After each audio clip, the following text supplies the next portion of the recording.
జయ శ్రీమన్నారాయణ. శ్రీమతే రామానుజాయ నమః. కృష్ణం వందే జగద్గురుం. కౌమార ఆచరేత్ ప్రజ్ఞో ధర్మాన్ భగవతానిహ దుర్లభం మానుషం జన్మ తదప్యధ్రువమద్గదం.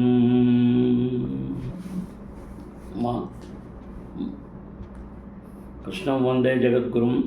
శ్రీమద్భాగవతంలో తృతీయ స్కందం అధ్యాయం 7లో మనం 2వ శ్లోకంలో నిన్న అంటే కొంతవరకు చెప్పుకున్నాం. మళ్ళీ ఈరోజు కంటిన్యూ చేయాలి.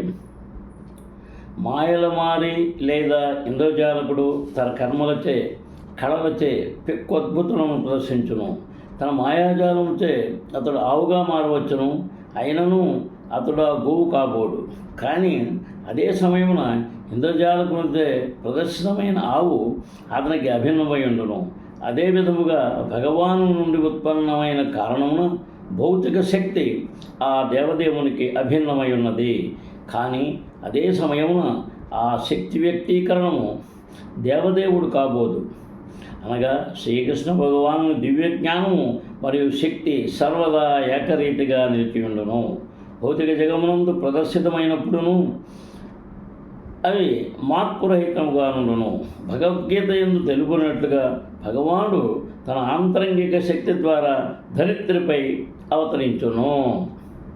తత్కారణమున అతడు భౌతికంగా కలుషితుట, మార్పు చెందుట లేదా ప్రకృతి గుణములచే ప్రభావితుడుట అనే ప్రశ్నయే ఉదయించదు.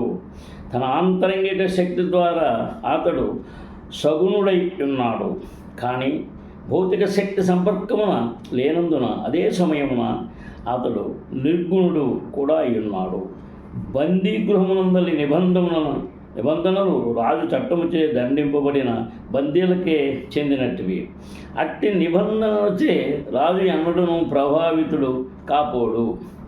ఇచ్ఛానుసారము అతడు బందీ గృహమును దర్శించినప్పటికీ దాని ప్రభావమునకు లోను కాడు. భగవానుని షడ్విభూతులు అతనికి అభిన్నమని విష్ణు పురాణమునందు తెలుపబడినది. జ్ఞానము, బలము, ఐశ్వర్యము, ఓజస్సు, సౌందర్యము, వైరాగ్యము అనేది ఆ విభూతులు దేవదేవుడితో సమానమై ఉన్నవి. అట్టి విభూతులను అతడు భౌతిక జగమునందు స్వయముగా ప్రదర్శించినప్పుడు ప్రకృతి గుణములతో నాకెట్టి సంబంధము ఉండదు. భగవానుని కర్మలు సర్వదా దివ్యములే. భౌతిక జగమునందు ప్రదర్శించబడినప్పుడును అనడి విషయము చిన్మాత్ర అనడి పదము పూచి ఉన్నది. కర్మలు స్వయము దేవదేవులతో సమానమై ఉన్నవి. లేని ఎడల ఓ స్వామి వంటి ముక్తులకు భక్తులు వాటిచే ఆకర్షితులయ్యేవారు కారు. భగవానుని కర్మలు ఏ విధముగా గణాధీనములై ఉండగలవు అనుచు అల్పజ్ఞులచే వారిచే ఆ రీతిగానే కొన్ని మార్లు తప్పుగా ఊహించబడుచుండును. విదురుడు ప్రశ్నిస్తున్నాడు. భౌతిక గుణముల మత్తు దేహము మరియు ఆత్మ నడుమగల భేదము వలననే కలుగుతున్నది. బద్ధజీవుని కర్మలన్నీను గుణమాధ్యముననే ప్రదర్శింపమయ్యేది కారణమున వికృతముగా గోచరించును. కానీ భగవానుని దేహము మరియు స్వయము భగవానుడు ఒక్కటే అయిన కారణమున భగవత్కర్మలు ప్రదర్శితమైనప్పుడు అవి నిక్కముగా అన్ని విధములుగా ఆ దేవదేవునికి అభిన్నమైండును. సారాంశమేమనగా భగవానుని కర్మలను భౌతికమునే భావించువారు నిక్కముగా పొరబడినట్టి వారే. క్రీడాయాముజ్యమోర్భస్య కామచ్చి క్రీడిషాన్యతః స్వతస్తృప్తస్య చ కథం నివృత్తస్య సదాన్యతః. క్రీడాయాం క్రీడా విషయమున, ఉద్యమ అంటే ఉత్సాహము, అర్భస్య బాలుర యొక్క కామ అంటే కామ అంటే కోరిక, చిక్రీడిష క్రీడేచ్ఛ అన్యతః ఇతర బాలులతో స్వతః తృప్తస్య ఆత్మసంతుష్టుడైన వానికి చ కూడా కథం ఎందు కొరకు నివృత్తస్య విరాగుడైన వానికి సదా అంటే సదా అన్యతః లేనిచో క్రీడేచ్ఛ కారణమున బాలురు ఇతర బాలులతో లేదా పలు విధములుగా క్రీడించుటకు ఉత్సాహవంతులయ్యుందురు. కానీ భగవానులకు వాటి కోరిక ఉండే అవకాశమే లేదు. ఎలయనా అతడు సదా ఆత్మతృప్తుడును సమస్తము నుండి నివృత్తుడును అయ్యున్నాడు. పూర్ణ పురుషోత్తముడుకు శ్రీకృష్ణ భగవానుడు అద్వితీయుడైన కారణం అతనికి అన్యముగా వేరేదీను నిలిచి ఉండే అవకాశమే లేదు. ఉష్ణము మరియు కాంతి రూపము అగ్ని విస్తరించిన రీతిగా అతడు తన శక్తుల ద్వారా స్వీయ విస్తారముల రూపములలోనికి విస్తరించును. భగవానుని అన్యముగా వేరొక అస్తిత్వము లేని కారణమున దేనితో నేను భగవాను సాహచర్యము స్వయముగా తనతోనే అతని సాహచర్యమును సూచించును. ఈ విషయము శ్రీకృష్ణుడు భగవద్గీత 9:4 యందు ఇట్లు పలికి ఉన్నారు. మయా తతమిదం సర్వం జగదవ్యక్తమూర్తినా మత్స్థాని సర్వభూతాని న చాహం తేష్వస్థితః. జగద్వ్యక్తీకరణంతయు స్వయముగా భగవానుని విస్తారమే నిరాకార రూపమున అయ్యున్నది. అన్నీను అతని యందే స్థితమై ఉన్నను, అతడు మాత్రము వాని యందు లేడు. భగవానుని ఆసక్తి మరియు వైరాగ్యముల వైభవం అదియే. అతడు సమస్తము నెడను ఆసక్తుడై ఉన్నాడు, అయినను సమస్తము నుండి విరాగుడై ఉన్నాడు. అస్రాక్షిద్భగవాన్ విశ్వం గుణమయ్యాత్మమాయయా తయా సంస్థాపయత్యేతద్భూయః ప్రత్యపిధాస్యతి. అంటే అస్రాక్షిత్ సృజింపజేసను, భగవానుడు విశ్వము గుణమయ్య త్రిగుణమయమైనట్టి ఆత్మమాయ ద్వారా తయా ఆమెచే సంస్థాపయతి పోషించును. ఏతత్ వానినన్నింటినీ భూయ అంటే మరల ప్రత్యపిధాస్యతి విపర్యయముగా లయింపజేయను కూడా. త్రిగుణమయమగు ఆత్మమాయ ద్వారా అతడు ఈ విశ్వ సృష్టిని సంభవింపజేసెను. ఆమె ద్వారా అతడు సృష్టిని పోషించి మరల దానిని విపర్యముగా లయింపజేయును. అనుకరణ ద్వారా భగవానునితో ఏకమగుదమునుడి భ్రాంతిమయ ఆలోచన యందు మునిగి ఉండేటి జీవుల కొరకే ఈ విశ్వము సృజింపబడినదే. ఇక ఆ బద్ధజీవులు మరింత మోహము కొరకే త్రిగుణములున్నవి. మాయాశక్తిచే భ్రమితుడైన బద్ధజీవుడు తన ఆధ్యాత్మిక ఉనికిని మరచిన కారణము తనను తాను భౌతిక సృష్టి అంశగా భావించును. ఆ విధముగా అతడు జన్మాంతరముల భౌతిక కర్మలలో చిక్కుబడిపోవును. ఈ భౌతిక జగము భగవాను ప్రయోజనం కొరకు గాక నియామకులకు కోరిన బద్ధజీవులు అంటే భగవత్ప్రసాదితముకు తమ సూక్ష్మ స్వతంత్రమును దురుపయోగము కావించిన కారణమున వారట్లేరి కొరకే అయి ఉన్నది. ఆ విధముగా బద్ధజీవులు నిరంతరము జన్మ మృత్యువులకు లోనగుచుందురు. దేశతః కాలతో యోషాపవస్తతః స్వతోన్యతః అవిలుష్టః బోధాత్మా సయుజ్యేతాజయా కథం. దేశతః దేశము, కాలతః కాలప్రభావముచే, యహ ఎవరైతే, అసౌ అంటే జీవుడు, అవస్థాతః స్థితిచే, స్వతః స్వప్నముచే, అస్యతః అన్యతః ఇతరముచే, అవిలుప్త అంటే లుప్తము, అవబోధ చైతన్యము, ఆత్మ అంటే విశుద్ధాత్మ, సహ అంటే అతడు, అది, యుజ్యేత నెలకొనుట, అజయ అజ్ఞానము అంటే అవిద్య, యందు కథం ఎట్లు సాధ్యము. విశుద్ధాత్మ విశుద్ధ చైతన్యమై ఉన్నది. దేశము, కాలము, స్థితి, స్వప్నములొచ్చే కానీ లేదా ఇతర కారణములొచ్చే కానీ అది ఎన్నడను చైతన్యరహితం కాబోదు. అట్టి ఎడ అది అవిద్యయందు ఎట్లు నెలకొనగలదు అంటే క్వశ్చన్ మార్క్ అన్నమాట. జీవుని చైతన్యము సర్వదా నెలకొని ఉండును.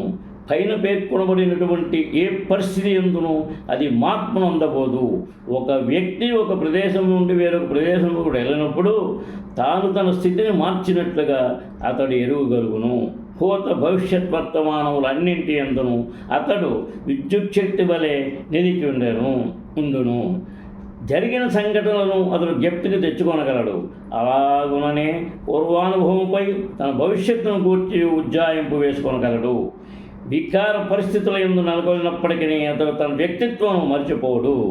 అట్టి జీవుడు తనకన్నను పరమైన ఏదియోనొక దానిచే ప్రభావితుడు కానిదే విశుద్ధాత్మునిగా తన నిజ ఉనికిని మరిచిపోయి అసత్తుతో ఎట్లు తాదాత్మ్యము చెందగలడు. విష్ణు పురాణమునందు శ్రీమద్భాగవతపు ఆదియందు ద్రోపరబడినట్లుగా అవిద్యతే జీవుడు ప్రభావితుడునుట సారాంశమై ఉన్నది. జీవుడు భగవద్గీత 7:5 యందు పరాకృతి అని పేర్కొనబడగా విష్ణు పురాణమునందు పరాశక్తి అని పేర్కొనబడినాడు. శక్తిగా అంటే శక్తిమంతునిగా కాదు, అతడు అంశయ్య ఉన్నాడు. శక్తిమంతుడే పరుశక్తులను ప్రదర్శింపగలడు, కానీ శక్తి ఏ స్థితి ఎందును శక్తిమంతునితో సమానము కాజాలదు. ఒక శక్తి వేరొక శక్తితో అతిశయింపబడవచ్చును, కానీ శక్తివంతునికి సంబంధించిన వరకు మాత్రము శక్తులన్నీ యువతన ఆధీనమునందే ఉండును. జీవశక్తి క్షేత్రజ్ఞ శక్తి అన్నది బాహ్యశక్తితే అవిద్యా కర్మ సంఖ్య జయింపబడు స్వభావము కలిగినట్టుది. ఆ విధముగా జీవుడు భౌతిక అస్తిత్వపు వికార పరిస్థితుల యందు ఉంచబడును. ఆ విద్యాశక్తిచే ప్రభావితుడు కానిదే జీవుడు తన నిజ ఉనికిని మర్చిపో అవకాశం లేదు. ఆ రీతిని జీవుడు అవిద్యా ప్రభావమునకు లోనుగు కనుకనే పరమశక్తిమంతుని ఎన్నడు సముడు కాజాలడు. భగవానేక ఏవైష సర్వక్షేత్రస్వస్థితః అముష్య దుర్భగత్వం వా క్లేశో వా కర్మభిః కుతః. భగవానుడు ఏకః ఒక్కడే, ఏవ ఏషః ఈ అన్ని సర్వ సమస్త అంటే క్షేత్రేషు జీవులయందు అవస్థిత నెలకొని ఉన్నాడు. అముష్య జీవుల యొక్క దుర్భగత్వం దుర్భాగ్యము వా లేదా క్లేశములు వా లేక కర్మభిః కర్మల ద్వారా కుతః ఎందులకై. భగవానుడు పరమాత్మ రూపమును ప్రతి జీవుని హృదయమందును నెలకొని ఉన్నాడు. అయినతో జీవుల కర్మలు ఎందులకై దుర్భాగ్యమును క్లేశములను కలుగజేయుచున్నవి. తమ హృదయమునందు పరమాత్మని రూపమున భగవానుడు నెలకొని ఉన్నప్పటికీ జీవులు ఎందులకై పలువిధములు క్లేశములకు దుర్భాగ్యములకు లోనగుదురు అనేది తరువాతి ప్రశ్నను విదురుడు మైత్రేయుని ముందుంచెను. దేహము ఒక ఫలభరితముకు వృక్షముగా పరిగణింపబడును. పరమాత్మని రూపమున భగవానుడు మరియు జీవుడు ఆ వృక్షముపై ఆసీనమైనటువంటి 2 పక్షుల వంటి వారు. జీవుడు వృక్షఫలమును ఆరగించుతుండగా భగవానుడు ఆ పక్షి కర్మలకు సాక్షిగా వర్తించును. దేశాధినేత యొక్క తగినంత పర్యవేక్షణము లేని కారణమున దేశ పౌరుడు కష్టముల పాలు కావచ్చునేమో కానీ దేశాధినేతయే స్వయంగా ఉపస్థితుడై ఉన్నప్పుడు ఒక పౌరుడు ఇతర పౌరుల నుండి క్లేశములను అనుభవించుట ఎట్లు సంభవించును? వేరొక విధముగా చూచినచో జీవుడు భగవానునితో గుణరీతిని ఏకమై ఉన్నాడని అవగతమైనది.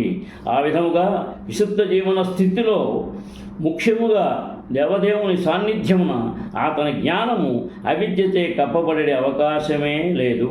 అట్టి ఎడ అతడు ఏ విధముగా అజ్ఞానమునకు గురి అయి మాయాప్రభావముచే కప్పబడుతున్నాడు. భగవానుడే ప్రతి జీవునకు తండ్రియు రక్షకుడై ఉన్నాడు. కనుకనే అతడు భూతభృత్ జీవుల పోషకుడు అని తెలియబడినది.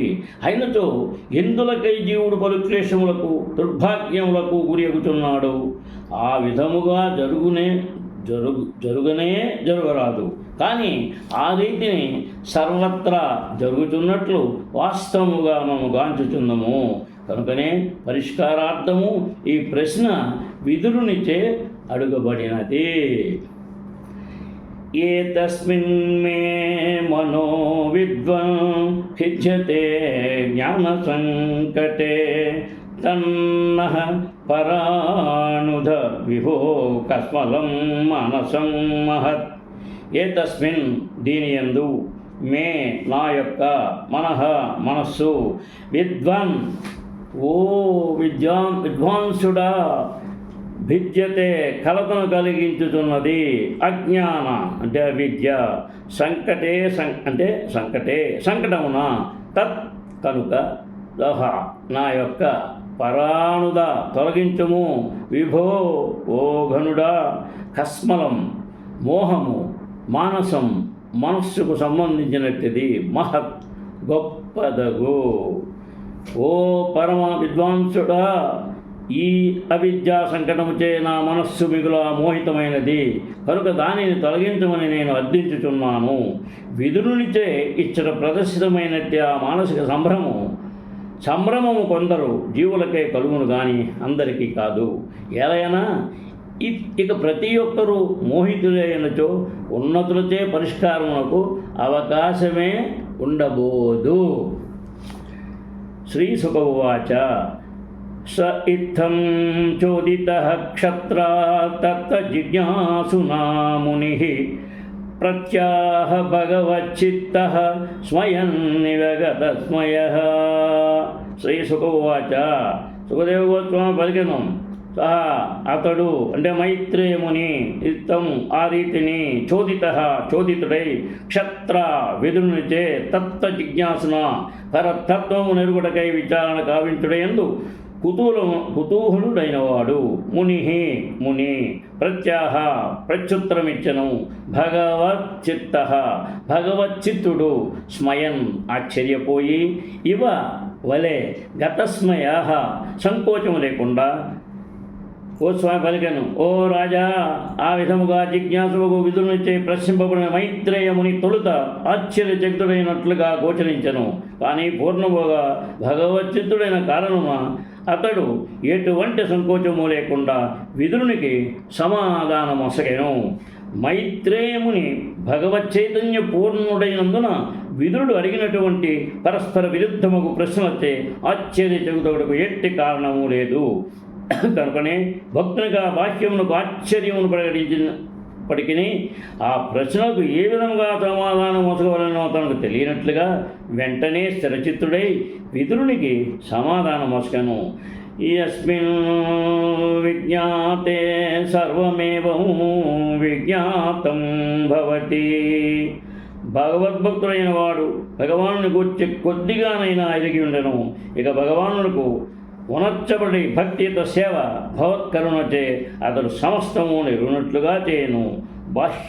బాహ్యామునకు భక్తుడు తనను అజ్ఞానిగా ప్రకటించుకొనెను. ప్రతి జటిల విషయమందును అతడు పూర్ణ జ్ఞానమును కలిగి ఉండును. జయ శ్రీమన్నారాయణ. శ్రీమతే రామానుజాయ నమః. కృష్ణం వందే జగద్గురుం. మనం శ్రీమద్భాగవతంలో తృతీయ స్కంధములో అధ్యాయం 7లో శ్లోకం 8 దాకా మనం చెప్పుకున్నామా.